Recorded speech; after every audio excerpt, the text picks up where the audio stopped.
Hello and welcome back to the Facts of Facts, the only Facts of Life podcast that doesn't mind when their Giovanni DeMarco clothes get dirty. Brett, there you are. Hi. Hi. How have you been? Pretty good. Correct me if I'm wrong. Giovanni DeMarco, not a designer. No, but it is a real person who exists in 2020. You would think, with all the names, that doesn't seem like the craziest one to come up with. But okay, cool. I just wanted to make sure because, usually they reference like 600 things that kids wouldn't get. And it seems like season 4, they started making up references. Yeah, completely made up. Totally made up. Yeah, I think there's one other made up one that we'll get to later on. But I was excited that I didn't have to learn anything about Giovanni DeMarco. I was just like, this isn't a thing.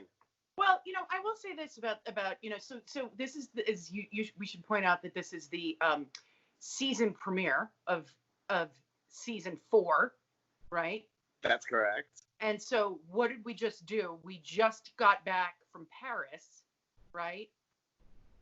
And we're now back in Peekskill, right? And as traumatic as the Paris movie was, I do have to say... It was so traumatic. It was so bad. But I am glad that we are back to bullshit and being back in Peekskill because this was a hallmark of the Facts of Life's signature style. And I'm going to take you through this using my whiteboard right here.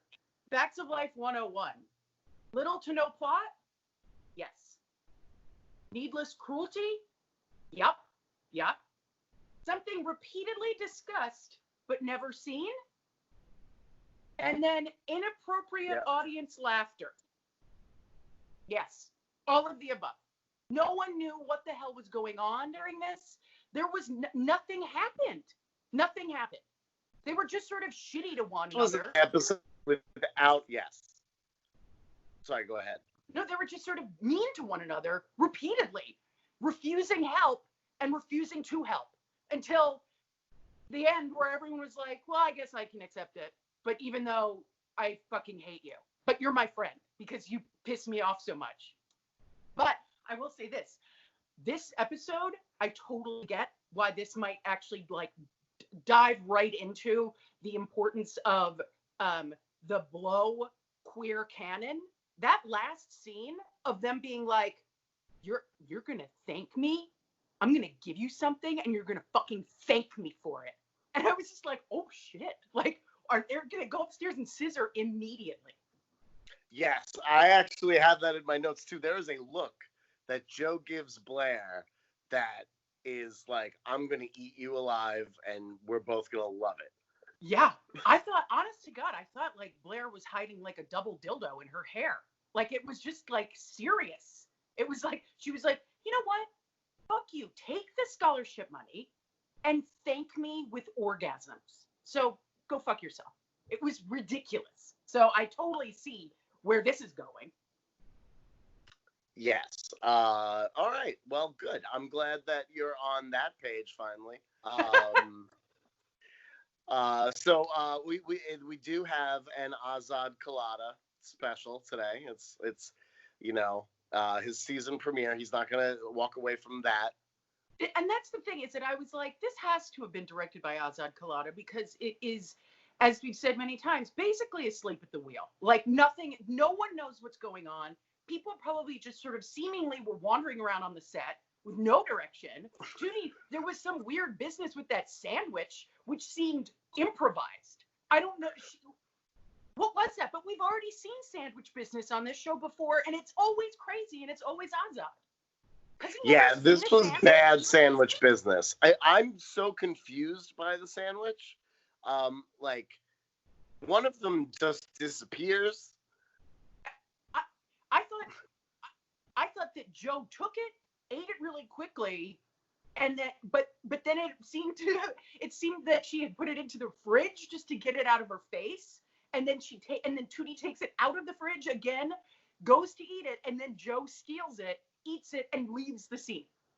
Oh, is that what happened? Because to me, I had interpreted it. That makes a lot more sense. But I had interpreted it as it being Tootie makes a sandwich that takes forever for her to make. Yeah. Joe steals it, eats it off camera or throws it out, and Tootie hastily makes a new sandwich really fast, and then Joe takes that one away as well. After she had claimed to not be a starving monkey, she stole her friend's sandwich. Just like a starving monkey would. Yes, just like a starving monkey would. Anyway, so let's get started. Where do we start? We start. Let me just introduce. We have a new writer. I know. Who's this person? His name is Stephen Nair, or Nair, Neighher. Before this, he wrote on The Ropers and Barney Miller. However, he left this to write on a Susan Harris sitcom. Susan Harris created Soap and Beholden Girls, Empty Nest.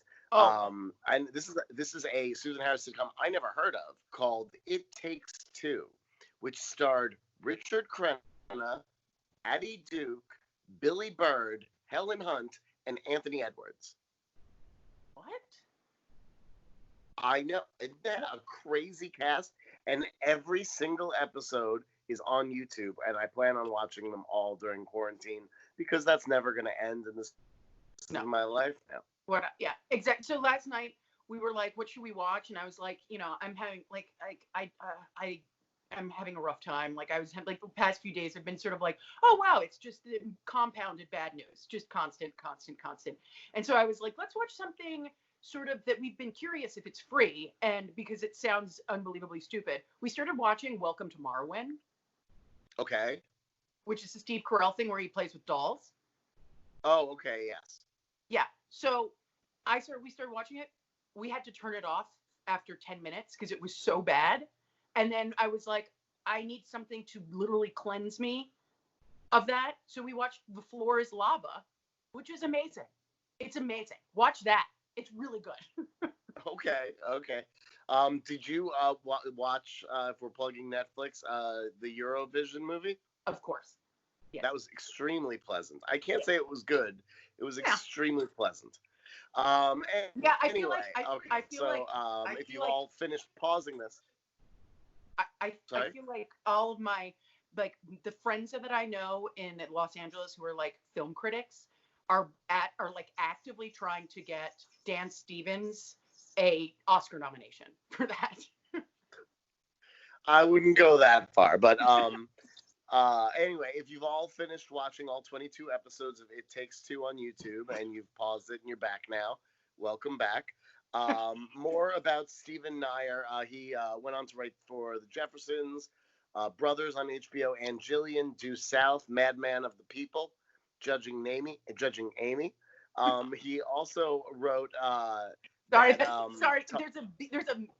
a. My cat is playing with a toy that makes it sound like a mouse, and you just saw my husband crawl behind me to get it so that it doesn't keep making noise. Well, I bet your husband is a big fan of the movie Hot to Trot. I don't know. I'm not a fan of that movie. I just know that it exists. Okay. Well, I was a fan of that movie growing up, and me and Peter do have quite a few 80s movies in common, so I thought there was a chance. Anyway, the writer of today's episode, that is his sole movie. He wrote Hot to and he hasn't written for TV or movies in 18 years, but he's currently teaching screenwriting at the University of North Carolina. Great. Good for him. And now we know a little bit about Stephen Nair. So, and that's the thing. So he definitely should be teaching screenwriting to people at University of North Carolina because he grasped the facts of life 101s, which are, as we laid out, no plot, certainly no B or C plot, needless cruelty, something repeatedly discussed but never seen, and an audience that doesn't know whether to laugh, clap, or cry. I will say you're missing one thing off of that, which our writer Stephen Nair actually also nailed, which is we don't go anywhere. Nope. Do we even go upstairs? No. We go between the kitchen and the cafeteria repeatedly. We just go back and forth. Anyway, all right. So those are the facts of life rules. So let's get started. Yeah. We only took 10 minutes shitting on this episode already, so I think it's time to start going into the micro. Yeah. So we open in the kitchen, which is because it's a new writer, so he didn't know all the rules. That you open in the cafeteria, then you go to the kitchen, then you go back to the cafeteria, then to the kitchen, then back to the cafeteria. However, he did grasp the rule of you can end a scene in the cafeteria and then restart a fully new scene in the cafeteria with a time jump. Yes, with a time jump, but only later that day, so everybody's still wearing the same outfits. Yeah. Perfect. Anyway, Blair's bent over like she's about to get rammed from behind as she moves out the contents of a pot. Joe jokes that she's allergic to Teflon, but unlike us at the Facts, Blair does not want to get her Giovanni DeMarco dirty. Yeah. But why is she wearing this to clean pots? Because she is rushing to do her chores so that she can go on a lunch date with her rapist, Steve. Yeah, I guess. But you've been Mrs. Garrett's slave for how many years now? Just like, don't wear Giovanni DeMarco or wear something stupid over it. Yeah. Anyway, it's too late. You got mapled. I looked up Giovanni DeMarco. He is a real man who teaches neuroscience at the University of Nanterre in France. So I bet in the early 80s he had a huge career as a fashion designer. I'll be honest, no, I think he's just a huge fan of the facts of life and changed his name to Giovanni DeMarco in 1982 because he was one of the big fans that made. He was a fan of this iconic character. Yeah. That makes sense. Yeah. Anyway, Blair is temporarily dismayed, but immediately brightens when she realizes that she can make Joe do all of her awkward pot cleaning. Yeah. She's got to meet Steve for lunch. Is it fuck Steve, do you think? Yes, for sure, it's Steve. Why? Because here's the thing. Who else could it be? I mean, it's been 3 years since we've seen Steve. But maybe he's atoning for all that raping. That's true. He just got out of prison. Yeah. And so Joe is not going to do Blair's chores. Steve's going to have to order the blue ball special for one. Blair whimpers loudly until Joe agrees because the key to Joe's heart is sex noises. Yeah. So it's funny that you call it the blue plate, the blue ball special, where he actually says it's the blue plate special, obviously, because, Blair and fuck Steve are going to go to a diner and eat, a meat and two sides, which is what a blue plate special is. But it's funny that they get scallops. She gets scallops. Yeah, no, but it's funny that you call it. He gets. Oh, he gets the beef tartare. She gets the steak tartare. He gets the scallops. Anyway, but it's funny. It's funny that you called it blue ball special because there was a neighborhood diner in my neighborhood in the Bronx that was called Blue Lagoon. Blue something like that, Blue Lagoon Diner or something like that. And my family and I would go there sometimes for Sunday breakfast, whatever, fry up. And we always called it the Blue Ball. We were like, you want to go eat at Blue Ball? Yeah, I want to go eat at Blue Ball. You want some Blue Ball for breakfast? Classy family you got. Yeah. So Mrs. Garrett enters with, and Tootie tries to say hi to her, but Mrs. Garrett's like, fuck off, Tootie. There's no time for hellos. She goes, this is no time for that. Hello? There's no time for hello? Not when it's Tootie. That's just going to lead to conversations with Tootie, and who wants that? No, true. But yeah, apparently the school budget is being held back because of the economy. I was like, how are they running this school? Mr. Parker is deeply incompetent. Do they not have an endowment? No, they don't. They had money for Joe to go to school, but the school was going to close, and so they had to be like, hey, Joe, we're taking your money back because we have to keep the doors open because of the economy. Yeah. So Nat jokes that she won't get to go to Rome, be the Rome correspondent for the paper, ignoring that they just got back from Paris. I know. But the funny thing is that it's so Mrs. Garrett very dramatically is like, I just got back from Mr. Parker's. And there's going to be some students who are going to suffer. And then Natalie makes a sort of like lighthearted crack about not being able to be I guess I'm not going to be the Rome correspondent for our school newspaper. And then Mrs. Garrett's like, not you, Natalie.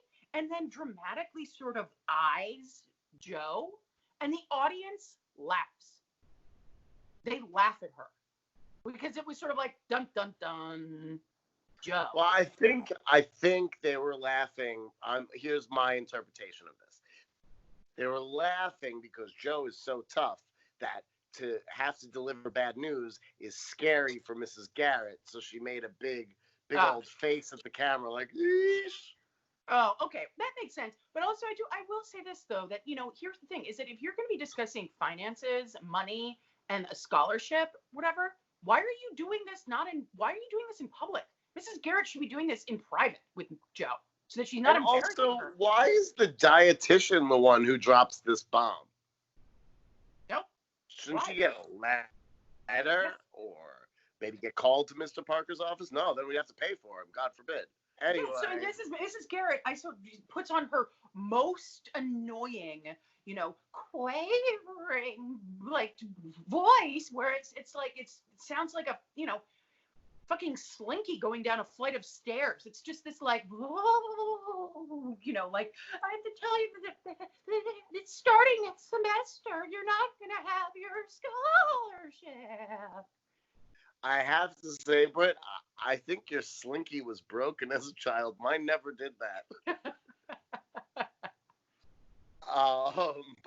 But that was some excellent Garrett work right there. But she rails against this cutback business. Yeah, but it seems illegal, but also immoral to be like, oh yeah, so we're gonna dip into the scholarship funds for these students mid-year to pay for our operating costs or whatever. Also, what is this, a quarter-to-quarter, semester, like, payment process? You'd think that her scholarship would last the entire year. Also, this is the season premiere. What month are we in? Yes, I did want to bring that up. I thought it was very weird how they seem to be like, hey, happy September. Just so you know, in January, you don't go here anymore. Yeah. But enjoy this semester. Yeah. We could have done this a couple of weeks ago, but we just discovered that the exact amount of your scholarship would solve all of our budgetary problems, would fix the economy, Joe. Yeah, but also, here's the thing. We literally just got back from a fucking school-sponsored trip to Paris, along with Mrs. Garrett, who went for completely unnecessary reasons to get her white chef hat. It seemed like the school needed her to be trained by the Sorbonne. Exactly. And so who is running this budget? That now we need to dip into the scholarship fund for a poor student? You know what? Here's the thing.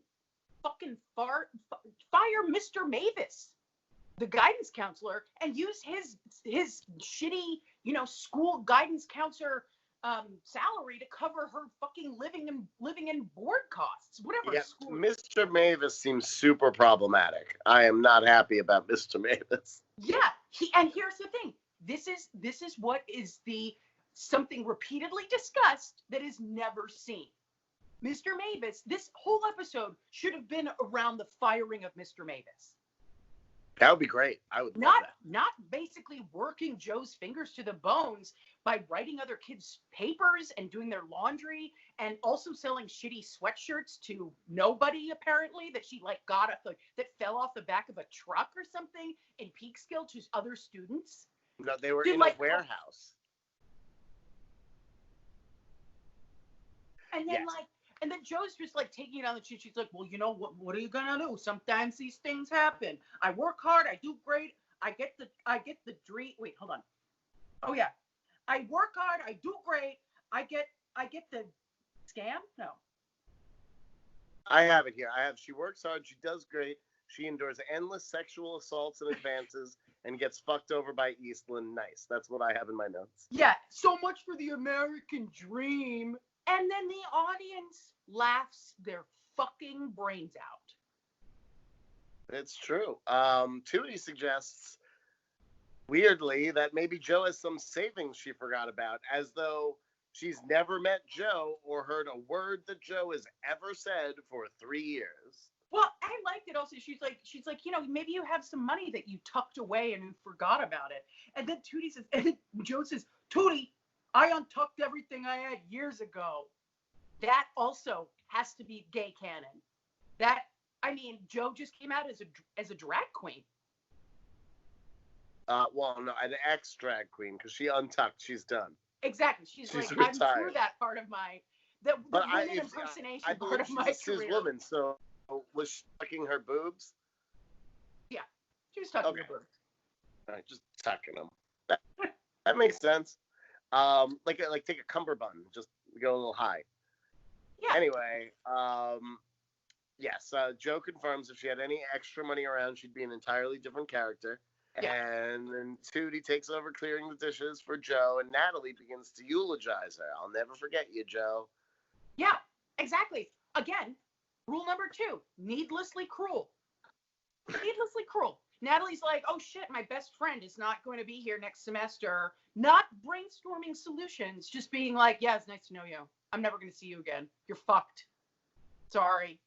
I mean, Joe's in that headspace too. She offers Tootie her bed, so she doesn't have to sleep on the top bunk. And Tootie's kind of into it, but she doesn't want Joe's bed this way. She wants Joe's bed the way where she's like a little drunk and then gets lured into it.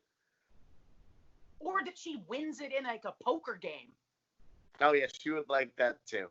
Also, here's the other thing. If you want to stay at Eastland so badly, rather than selling off-brand, old, bad sweatshirts, doing laundry badly, writing other people's papers, right?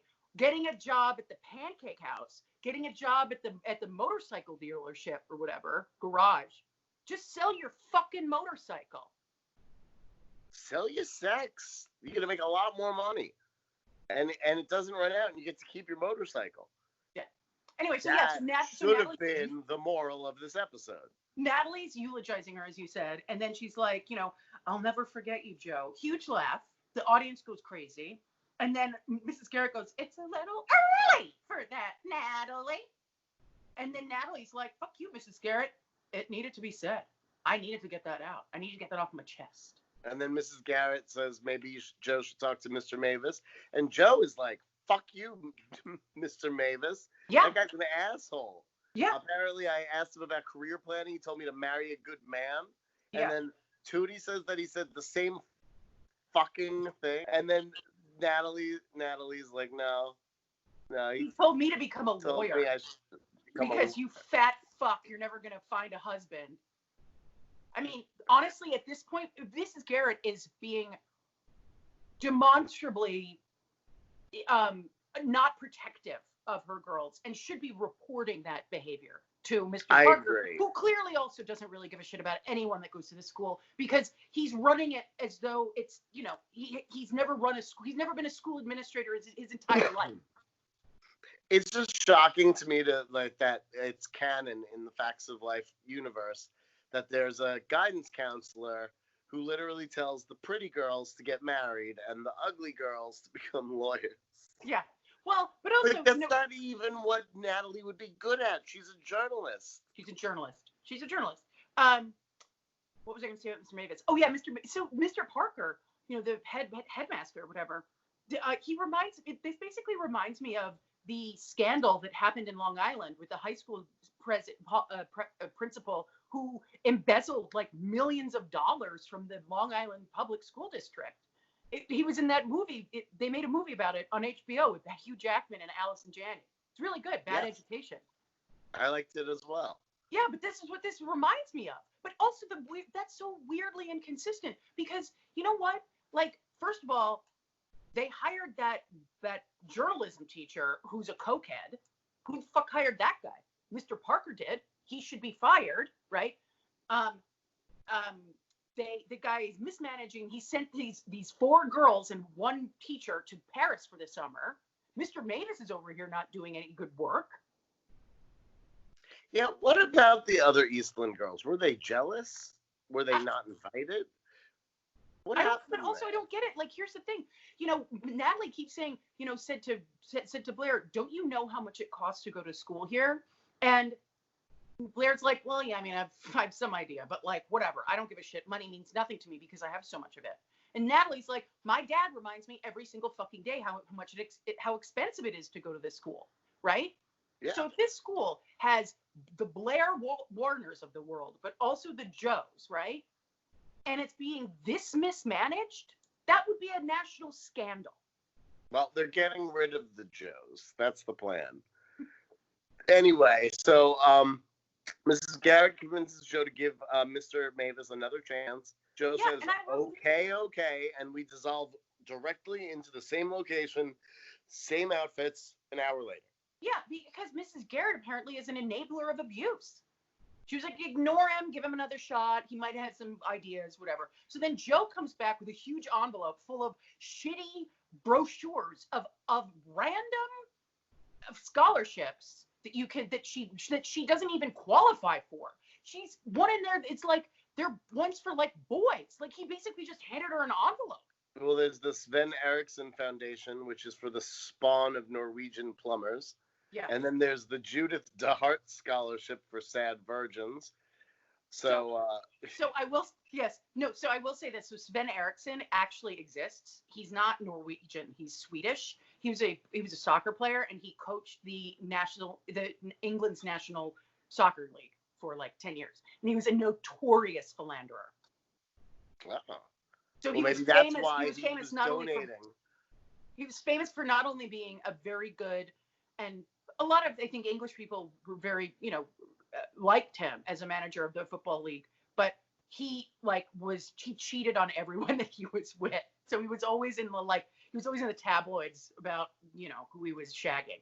So well, maybe that's why he set up this foundation for young girls so that he could, be like, well, you owe me now. I'm the Sven Eriksson of the Sven Eriksson Foundation. Mm-hmm. Anyway, we time lapse again in the scene, and it looks like there's nothing but chaste Norwegian plumbers that get scholarships at Eastland. Joe is so frustrated. Why don't they have like a tire changing dyke scholarship? She wants to know. Yeah. And Mrs. Garrett agrees to go see Mavis. Maybe he forgot the specific pamphlet that would be good for Joe. Every pamphlet in the school that doesn't apply to her, but he forgot the one good one. Well, hold on. Also, so here's the thing. So we cut, and then we cut back, and Joe is really upset because she goes, well, no, I was never a campfire girl, because that is you need to have that to get one of these other, scholarships. And you know who a famous campfire alumni is? A sister organization to the Boy Scouts. So some famous campfire alumni are Shirley Temple, Janis Joplin, Gladys Knight, Rita Moreno, and Madonna, who is quickly getting herself canceled during COVID because she thinks that the vaccine actually exists and that this is all a hoax. Well, I mean, if it does exist, I believe Madonna would be one of the first people to get it. True. She so maybe she just COVID. Knows. Was that? She had COVID. Ah, well then, yeah, she definitely got the vaccine. Now, I had a question for you based on something you just said. Campfire. Oh, yeah. What's the difference between a campfire girl and a Girl Scout? Basically the same. But they're different. They're just a different organization. But if Girl Scouts are the sisters to the Boy Scouts, but campfire girls are also sisters to the Boy Scouts? So I think they're just a different organization that basically, when I read the Wikipedia very briefly, and I think they were established as not a compliment, but as a sort of, as the girl component, as the Girl Scout version of the Boy Scouts. But I think that they weren't related to the Boy Scouts. They're a totally different organization. And now campfire kids can be both boys and girls. Do they do cookies? I don't know. Okay, I've lost interest. Here's the other thing so I think they're completely separate, but they're just sort of like the Boy Scouts. They also, how the Boy Scouts and the Girl Scouts earn badges? Yes. Campfire kids earn beads. That's stupid. So I feel like if campfire girls are a sister to the Boy Scouts, they are like the less popular, like older, weirder sister that like has a lot of beads, like Yeah. chunky beads, and maybe like to go into your living room, you have to like go through like that little curtain. The bead curtain. You're super into bead curtains. That's like what the Campfire Girls are now. Yeah. All right, that makes sense. So Joe is devastated. Natalie has not given up yet, though. She looks at the pile of pamphlets that they had been pouring over through a time lapse and just pulls the top that Joe and Mrs. Garrett completely neglected to see, and it's normal girls that have good grades. Oh my God! It's a regular person. It's a girl who gets good grades, who is a stand-up citizen, like who's just like a good girl, right? Oh, and this is a no-brainer. She should apply for this one, right? Of course. No. Why? Because it's the Warner Textile Scholarship. Oh, well then fuck that, because they're Nazis. Remember, they donated money to Ku Klux Klan and whatever. So I get it. It's tainted money. I get it. And also, but I did like that, Joe goes, ugh. And then she goes, she'll be glad to do it if I kiss her family tree. And that gets a huge laugh because I guess the implication is ass. Yeah, I guess. And then Natalie's like, whoa. You don't need to do any kissing of trees. You can just rake some leaves. Yeah, that's not analogous. What is going on? How does the person who wrote this teach writing? Well, he made hot to trot. So basically, once that was done, he was sealed. He was going to be... Fair enough. He was going to be forever beloved and resigned to impart his wisdom on all of us. Okay. So hold on. Now we get into a runner that I fucking. Oh, can I just say one before we do, and we will talk about that runner. But before we do, I have something to say about this. No one's asking you to kiss trees. Just rake a few leaves. That got applause. I wrote that down too. I wrote down applause in all caps, exclamation point. I was like, what? They were just excited for nonsense. They were like, yes, nonsense. We love it. So Natalie tells Joe to be nice to Blair for a little while. After all, they are fucking friends. I've seen it. But Joe says she gave up humiliation for Len. Oof. Anyway, Nat gets harsh and tells Joe if she doesn't do this, she'll be back in the Bronx with the little Pueblos. It's the beginning of our runner. Yeah. So that's racist and lazy. I laughed at little Pueblos. But it doesn't even mean little house. So because here's the thing. They're trying to get the name right of a Bronx gang, which are called the Diablos. The Young Diablos. So that's the Diablos. The Young Diablos. But here, it's like a Muppet Babies version of the Diablos. Yeah, that's true. Because I guess they didn't really want to mention the actual gang.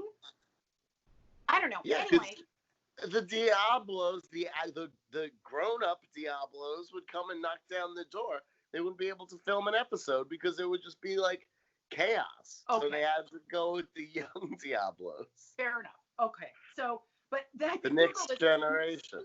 The only Pueblo that I could find that's associated with the Bronx is a deli called Mi Pueblo Mexican Deli, which is in Mott Haven.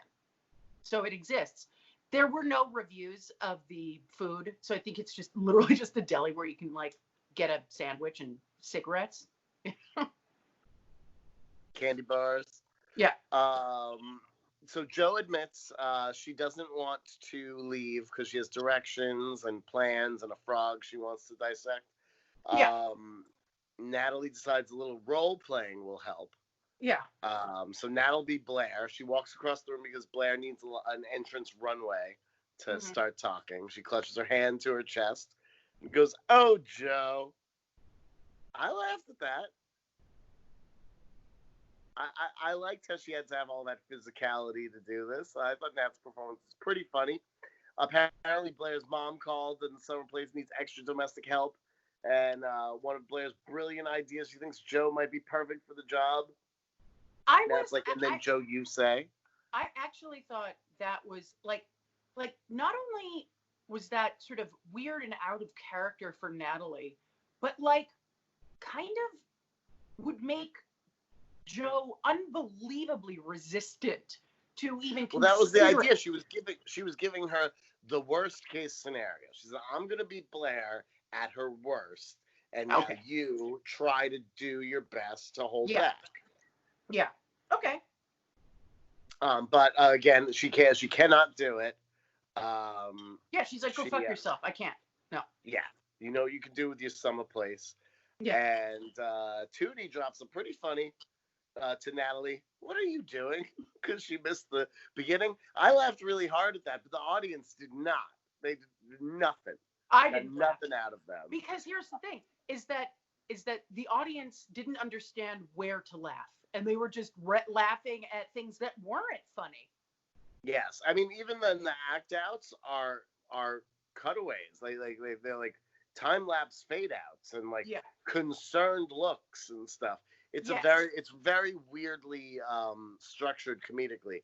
But Nat explains she's trying to get Joe to be nice to Blair, which makes Tootie do one of the cringiest fake laughs I've ever seen on TV. And I've seen Tootie fake laugh before, and they're always bad. This one was the worst. This was really bad. But then she's like, but then Tootie actually makes a good point. She being like, is that fair? Yes, she does make a good point. Isn't that favoritism? And then I was like, oh, wait a minute. Here's what this episode is about. Nope, not about this. Not about this. It should have been. It would have been interesting, but no. Natalie's like, fuck you. We're not talking about that. The world is complicated enough without putting morality into it. And because it's true, though, like the Warner Foundation is powered by the blood of black men. Remember Grandpa Warner? Yes, like, completely. This isn't money you should be taking if you think about it. So that's the thing. Is it like, so remember, so you and I'm going to speak to your and my origin story. We met while taking improv classes. Is that what we're calling that weird sex club? That's right. Improv classes? Okay. Because actually, to be honest, I prefer to not have my sex be improvised. I prefer to be very heavily scripted.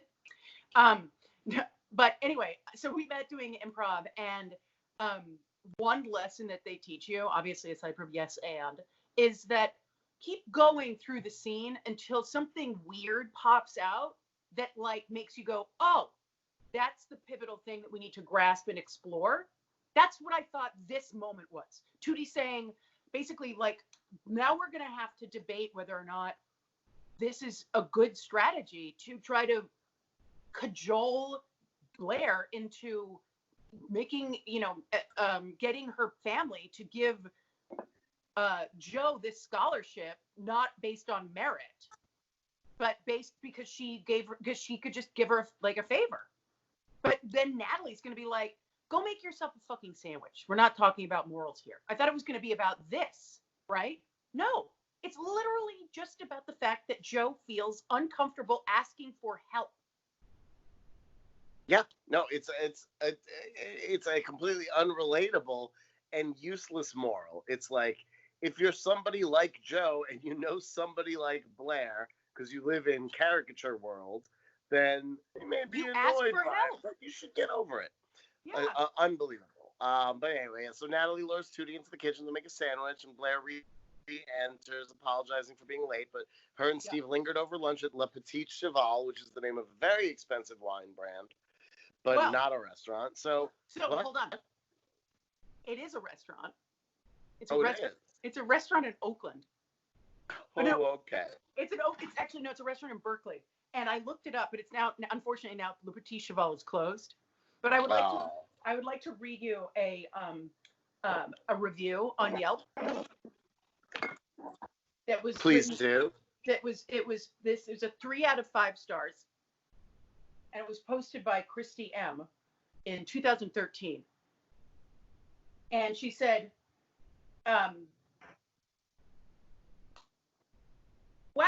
a French restaurant. I remember excitedly saying when I saw the restaurant name. My friend looked back at me with a half smile and said, It's actually a Vietnamese restaurant that serves Chinese food.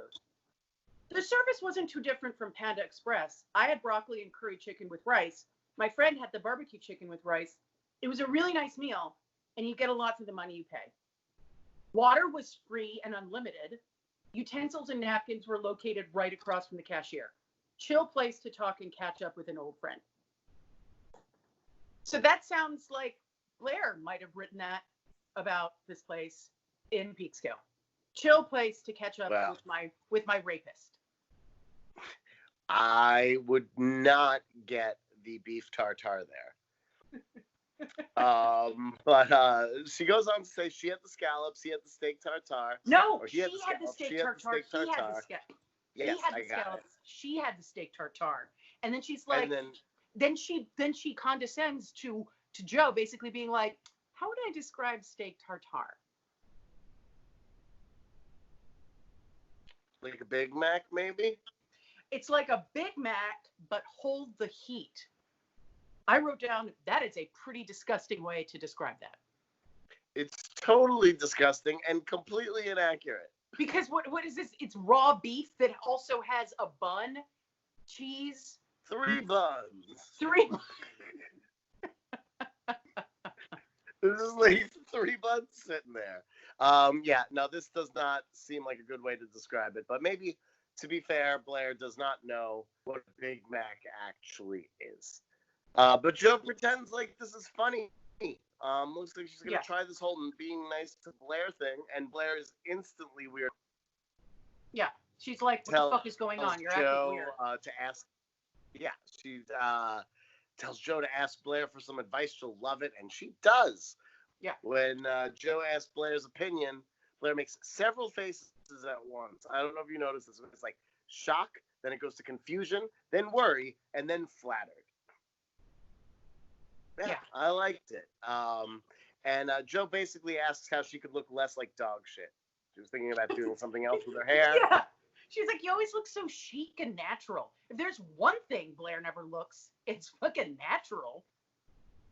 She doesn't look chic either. Chic is not this giant bouffant of blonde hair jiggling everywhere in a school uniform. Like, she looks pretty. She is pretty. But I wouldn't call her chic. I would call, like, the girls behind Robert Palmer in the Addicted to Love video chic. Okay, fair enough. That's my definition of chic, but everybody's is different. But I think you're forgetting the fact that Giovanni DeMarco is the chicest designer in the world.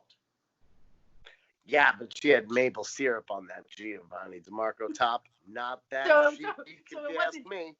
So it wasn't chic, it was sweet. Yeah. Anyway, but sticky. Blair the other thing is that this is so oddly directed because in comes Blair, who with a single red rose she and rapist Steve had been lingering over lunch. His name is Fuck Steve. Fuck Steve. Anyway, they'd been lingering over lunch. He clearly had given her this rose, and then comes in, immediately insults Joe to her face, and then goes over to fuss with her rose for like 15 seconds, and she's just sort of fussing with it. Like, and it's like, just give her some business. Like, it could have just been a whole bouquet rather than one. You just put a one single stemmed rose into. That's like $15 more. No, but like, she didn't have anything to do over there. No, physically. I know. It was very weird. It was very awkward. But yeah, so Joe asks if she could do something different with her hair. Blair says, like, washing it, and that tears it. Joe's like, fuck you. I'd rather leave Eastland than be nice to you. Yeah. And Nat walks out. She walks out, and Nat then explains the plot of the episode to Blair, who didn't even seem to know her family had a scholarship. But she agrees to help, despite Joe being such a psycho. Yeah. So Blair and Natalie go into the kitchen, where Joe and banished sandwich artist Tootie are hiding. Blair very obnoxiously says that she has to make the call and get Joe the scholarship. Yes. She makes it such a big deal, though. It's so obnoxious. Joe needs to, like, back away, moving across the room to where Tootie's making her big sandwich, and to completely displace Tootie. Yeah. So Tootie moves her sandwich fixins. It's like clockwork. This is just sitcom artistry. So Tootie has to pick up her sandwich fixins to get out of the way for Joe. Blair continues on about how giving is the Warner way. They even rescue animals in Africa. Joe gives her a look like she's going to kill her. Yes. Yeah. She says, last year. I get a genuine lol. And in any case, when she says, last year, actually my family saved hundreds of monkeys from starvation in Africa. It came off like a roll of her tongue, and I was like ready to jump out the window. I was like, really? We're doing this? This is a her technical quote was, yes, last year alone we saved hundreds of monkeys from starvation. So you see, Joe, you're not alone. I mean, the Africa was earlier, yes. But I love to Joe's incredulous face, she's like, yes. So good. Yeah. But Joe doesn't want the fucking scholarship. She has to be a starving monkey. And then Tootie gets displaced again as Nat tries to soothe tensions between Blair and Joe. But Joe says she won't grovel. Nat suggests an occasional thank you note. Occasional seems weird. One, sure, that's fine. But multiple thank you notes along the way for the rest of her semesters at Eastland, it feels excessive. And Joe squeaks a what? Yeah. And deals up. Yeah. This scene was so weird and oddly constructed because it was like, let them have their fight rather than having Tootie be silently making a sandwich. Tootie doesn't need to be here for this. They wanted to make the sandwich thing work so hard. I feel like the entire choreography of the scene is all about the sandwich, and the sandwich never works. No. Joe steals the sandwich. Nobody laughs. It took an insane long time to make, as Blair calls her ungrateful. It's true. She's not even grateful for the sandwich she just stole. And then Blair tells Joe to think about how ungrateful she is when she's hanging on the streets with the young dodos. Joke still works. No. I'm not sure how this happened, but Tootie suddenly has another sandwich, and the sandwich Joe stole appears to have disappeared. So when Joe's ready to head back upstairs, Nat comes by with Tootie comes by with a whole other sandwich, just like dangles it in front of Joe's face for her to steal. It's so awkward. The audience doesn't even laugh at it. All they're trying to do is sandwich math. I know. And she says, I'm not a hungry monkey. She goes, oh, do it for a giraffe. Oh, Blair says something really obnoxious. She goes, I could have done something really wonderful for you, which is totally true. But the way she's saying it is bad, And then Joe's like, oh, go do it for a giraffe. And then steals Tootie's sandwich while just saying that she wasn't a hungry monkey. Like, it's all over the place. I think it's the second sandwich she stole. It's hella all over the place. Yeah. And then, what happens? Where are we now? Oh, we're back from break, and we're in the cafeteria, and it's the future.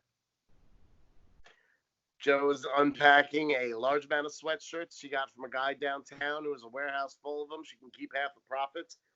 What does Joe do in her spare time that she found this person? Some of the shirts are a little irregular, like one sleeve being like 5 foot long, or a sweater being mixed into one. It's like this giant, it's like 5 feet long, and then the other one is like 6 inches long, and Tootie holds it up being like, well, this one won't work, and then Natalie pulls up a one being like, Nixon's the one, and Joe's like, well, I guess some of them are a little old, and it's like, who did you think was going to buy these sweatshirts on campus that you could get from a fucking Goodwill for like a dime? I do not know. They reminded me of the internet memes where it's just like poorly translated knockoff T-shirts that are around in Asia, and it's like a Pokemon, but it's not a Pokemon. It's like a yellow squirrel that says like Pokemon or something like that. And it's like one of these things where you're like, why did you think that this scam was gonna work as part of your making enough money to go to this fucking expensive boarding school? I How don't much is think she selling those fucking sweatshirts for? I don't think she could afford the scallops at Le Petit Cheval. Yeah. This She is couldn't at this point she can't afford a fucking Big Mac. and then of course our beloved Cheryl Epps returns as Terry. Ah, yes. That's who that is. Yes. Yes, we've seen her twice before. She's Was here she to in collect that? the She was in the episode where Tootie was like, I guess I should find black friends. Yes, she's in the episode where Tootie discovers she's black, and she's in the episode where Tootie discovers that she's a psychopathic Jermaine Jackson fan. Ah, yeah. She was one of the She was in the fan club. She was in the fan club. Yes. Yeah. And now she's here to get her laundry done, which apparently costs $3, and that is outrageous. She's a regular customer, but honestly, like, if she's a regular customer, she should know the prices. I go to Burger Say Die twice a week. I don't get a fucking discount. Anyway. But also, here's the thing. I will say the $3 is outrageous if also Joe is doing her laundry badly. She ruined her favorite socks. Her white socks are now pink. Yeah, so she does get a 50-cent discount. Terry has 2 more appearances left, including the next episode. Oh. So is this the moment where they were trying to make Terry a thing?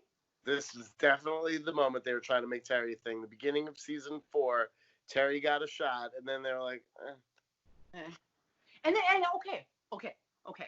So, who is this person, this goblin that comes in with the long red hair and says, Joe, where the fuck is my essay?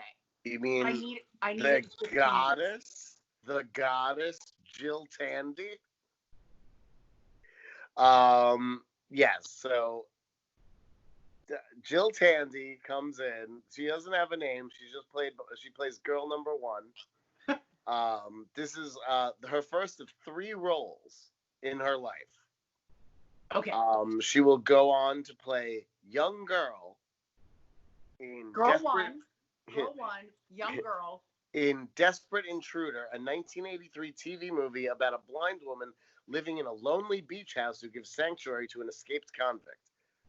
Oh, that sounds honest to God, that sounds better than Welcome to Marwin. It sounds like that A.D. Bryant sketch where she's a big chicken. It does. Which is one of my favorite. I know. You and I texted about it, and I was like, what the hell was that? You're like, that was my favorite thing I've ever seen on television. I still laugh about it all the time. Do they have egg warmers in first class? Chickens can't fly on planes. No. Anyway, then, weirdly, so from 1983, she does nothing for 20 years. And then in 2003, she shows up in The Commission, a movie about the Warren Commission that looked into the assassination of JFK, starring Martin Landau, Sam Waterston, Martin Sheen, Ed Asner, and Stephen Collins. Was she woman number 1 in that? No, she had a name in that one. I didn't write it down. But she's gone on to produce some films that you may have heard of, like Kinsey and I Heart Huckabees. I have heard of both of those.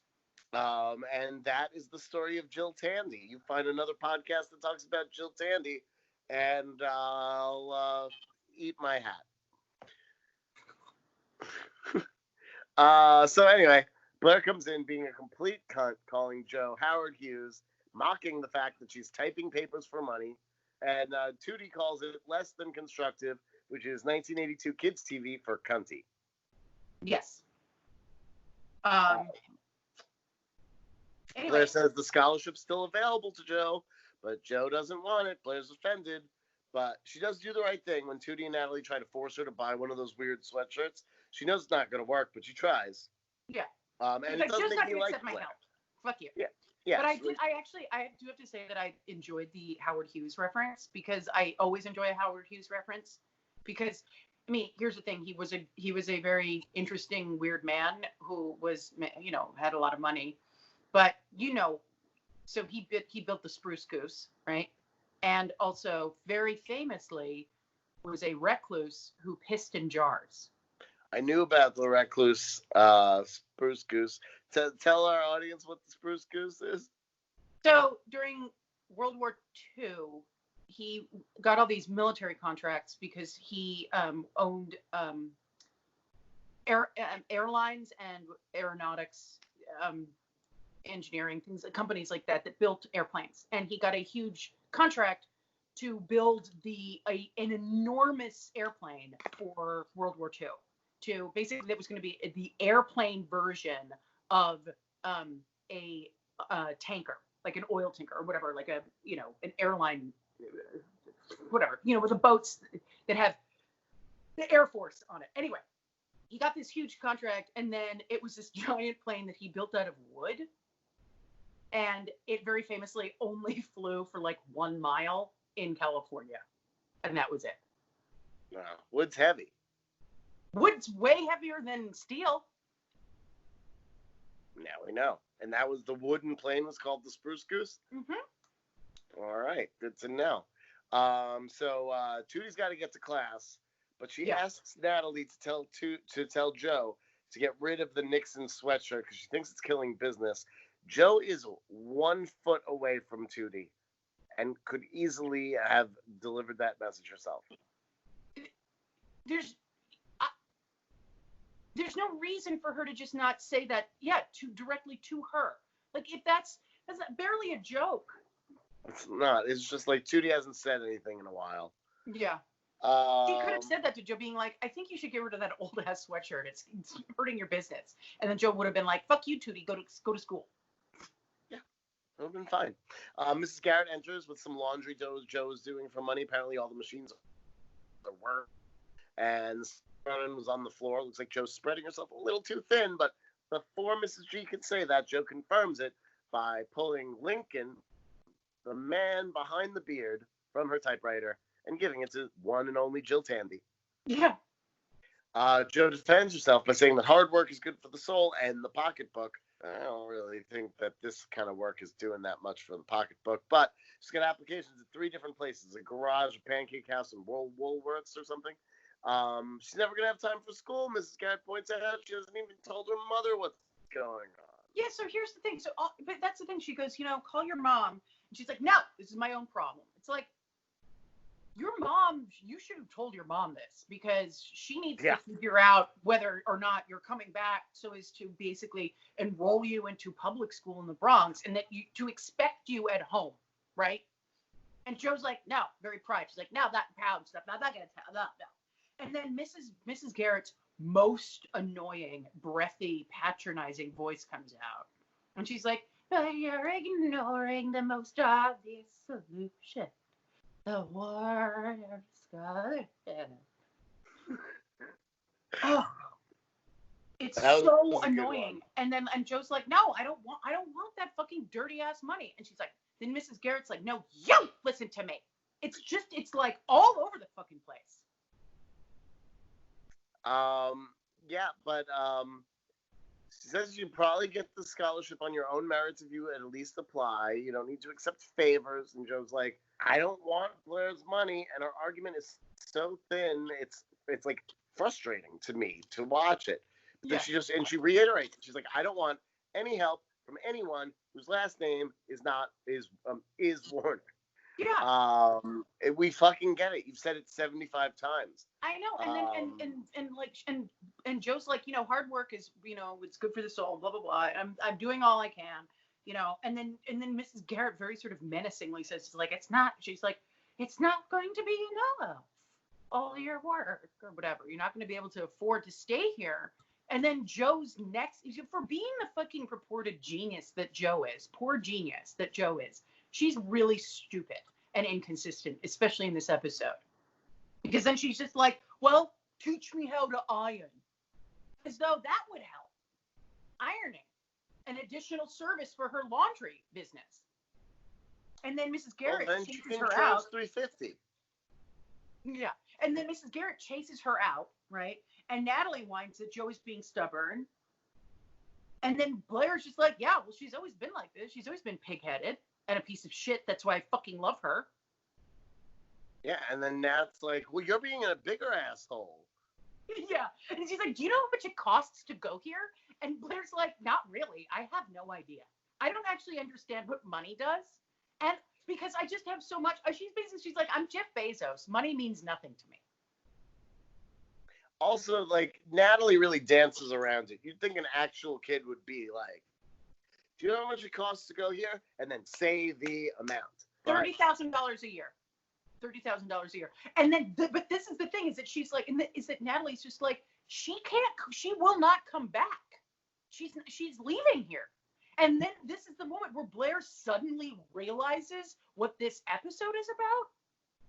5 minutes. Not even then. It's like she's going to be going. She has to say the word going. The word going triggers Blair to be like, going?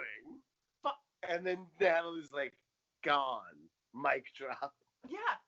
And then what is that? We're 5 minutes from the end of the episode, and all right. So now it is a few days later, and we learn that Jo has gotten the job at the Pancake House. Yeah. And she's too exhausted to go. Yeah, and she looks straight up depressed. Like, she looks bad. She's like very like down and out and whatever, and she's just like, and then Tony's like, where's that Polnatek spunk? Yeah, she's spunked out in Paris with David. Yeah. But Jo's admitting defeat. It's been 3 weeks and she's gotten nowhere. It's good to have some kind of frame of time for once on this show. She's finally gonna have to call her mom, and then just then, at the nick of time, as if by magic, Mrs. Garrett comes in from Mr. Parker's office with wonderful news. Yeah. Nat tries to make a lame joke about how no one comes from Mr. Parker's office with wonderful news, and kind of made me think of him as like a sexual predator, but that's Mr. Bradley. Also, shut the fuck up, Natalie. Like, get the news out. Yeah. That was a non-funny joke that just wasted time. Yeah. Because I think it was stretching, but also I feel like this episode in particular did a lot of envelope work. Like, there was like a lot of envelopes and pieces of paper and brochures and whatever, and like it was sort of like, yeah, well, this is necessary for, this is going to be the big reveal. This is where the dramatic tension is. It's like watching the Academy Awards. Yes. So apparently, Mrs. Garrett struts around and announces that Jo has won the Warner Scholarship. And Jo, weirdly delighted. She's like, oh my God, I'm so excited. Thank God I can stay. I was literally about to go home. I was like packing my bags, calling my mom, saying, make sure to like make my bed because I'm coming home. I got kicked out of school because I can't afford it anymore because, apparently I don't even know what you do, Mom. Aside from getting a shitty new boyfriend that I hate. And then it's like, and Mrs. Garrett, but that's the thing, is that the inconsistency with Jo in this episode is the weirdest part, because Jo is all about pride, right? And then as soon as it's like, oh, I won even though I didn't really enter? What the hell? Oh, well, I'll take the free cash. Who gives a shit? Yeah, I thought that was a bizarre 180. Mrs. Garrett keeps her mouth shut, but her eyes wide. She's saying nothing, except that sometimes people have to take things into their own hands. And Jo admits she's thrilled. Yeah, she knew she was like, she was like, I'm so glad you didn't listen to all the shit I was saying and that I was struggling. I'm so glad you didn't listen to me whine about how I was like, I'm not taking that fucking like KKK slavery Warner Textiles money. I don't want that. I don't want her to own me. I don't want to have to say thank you. I don't want to have to rake any leaves or kiss any trees. Like, fuck you. And then it's like, she's like, oh, actually, thank God you didn't listen to any of that shit, because I didn't mean any of it, because I love it. Yes.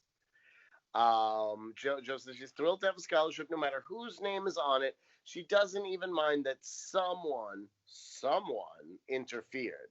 In fact, Jo's delighted by it. She's so grateful Mrs. Garrett didn't listen to her ranting and raving, and she thanks Mrs. Garrett. Mrs. Garrett says, you're welcome, but then she says, it wasn't me.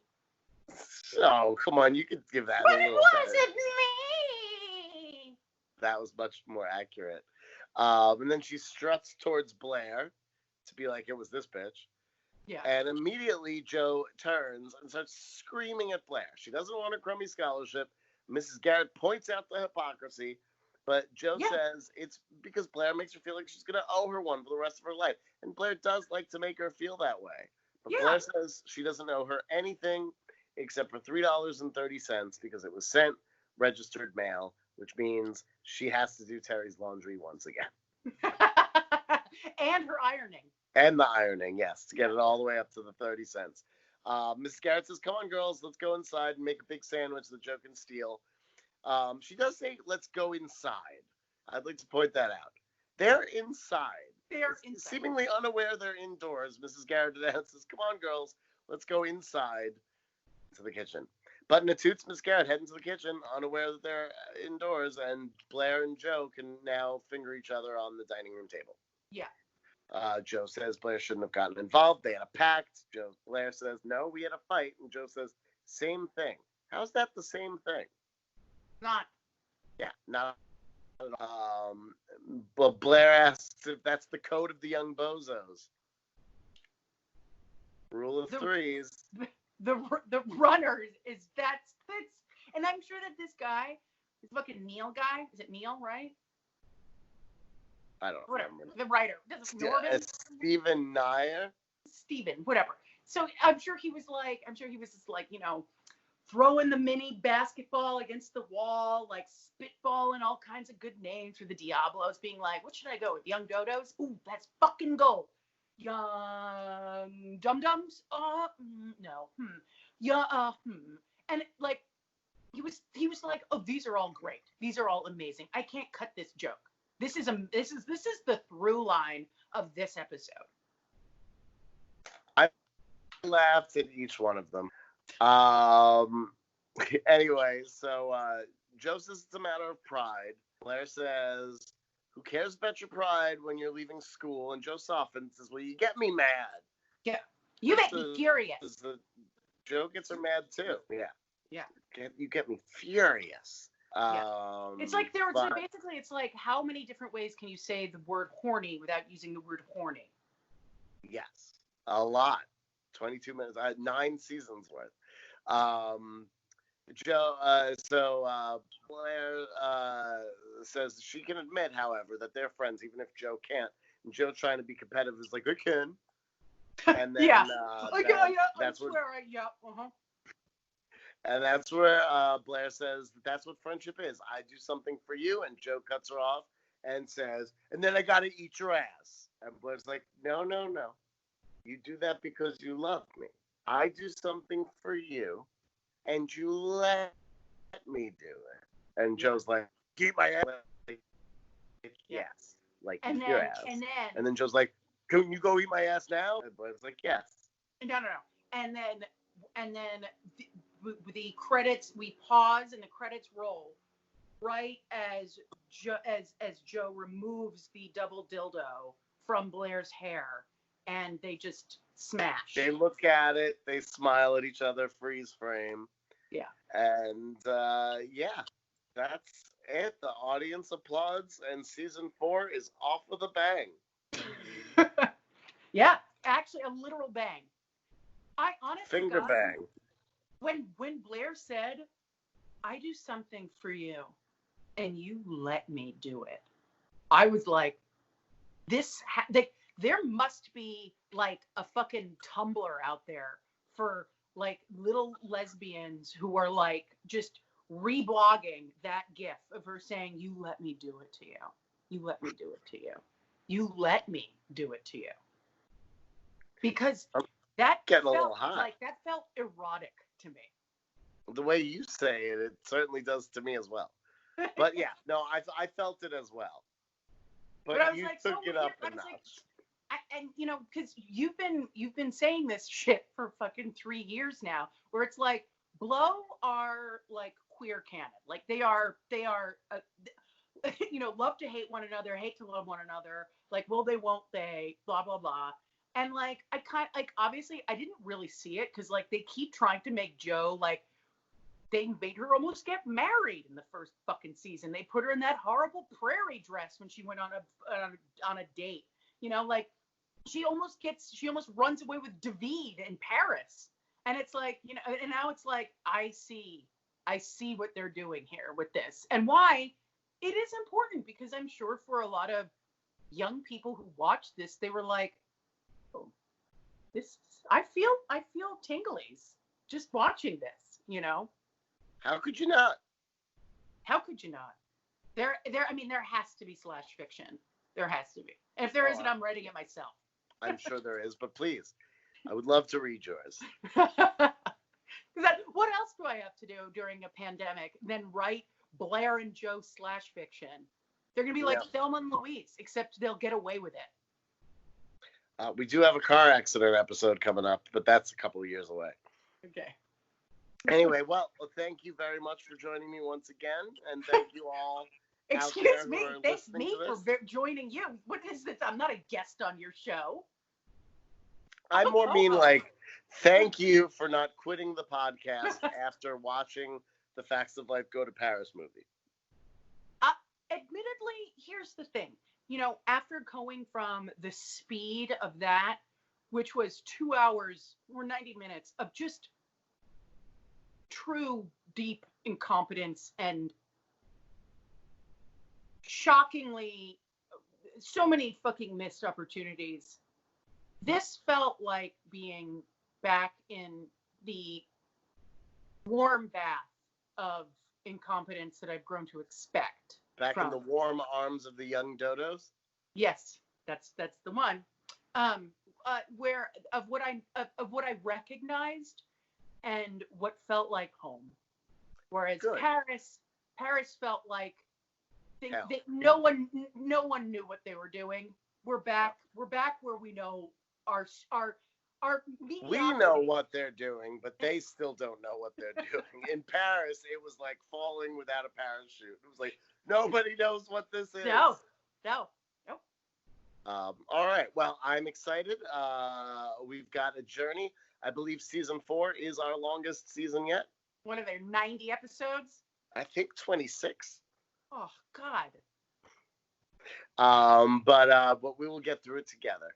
Honest to God, I do have to say that during the pandemic, there are a lot of they just announced today that Netflix in August is going to start. They will have the rights to a lot of like very iconic 90s and early 2000s Black comedies like Sister Sister, right?